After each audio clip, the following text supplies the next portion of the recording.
আপনি বিধানসভার সামনে আমার মাথায় হাত দিয়ে বলেছিলেন বিজেপিকে আনুন, ভুলে গেছেন আমাদের আত্মত্যাগের কথা, রাজ্যব্যাপী দুর্নীতির বিরুদ্ধে লড়াইয়ের কথা ভুলে গেছেন? আমি সেই সুমন বিশ্বাস আপনাকে বিকাশ ভবনে নিয়ে গিয়েছিলাম। সুতরাং আপনাদের তালিকা নিয়ে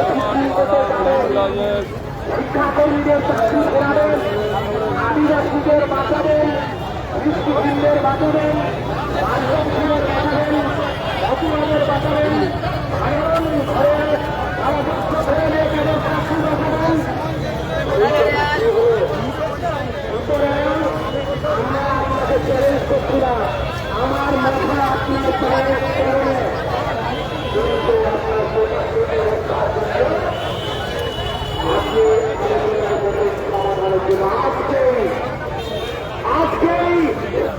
আমি কথা দিতে পারি, আপনারা শুনতে পাচ্ছেন তো?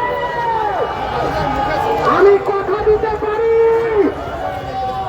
যদি সবাই বাড়ি চলে যায় আমরা সত্যব্রতরা উদ্যোগে দেওয়ার জন্য আজকে এসেছি। কারণ সত্যব্রতর মা আমার সামনে চোখের জল ফেলেছে। ওই সত্যব্রতকে আমাদের যিনি শিক্ষামন্ত্রী হয়েছেন দীপক বর্মন, তিনি একজন অসংবেদনশীল অমানবিক।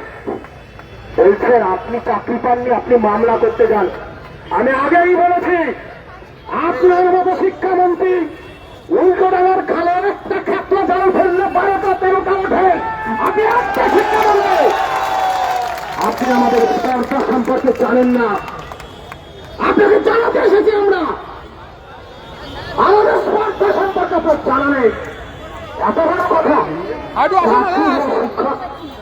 আমাদের আন্দোলনে হাত দিয়ে ছবি তুলে দিল্লি পাঠিয়েছিলেন দীপক বর্মন।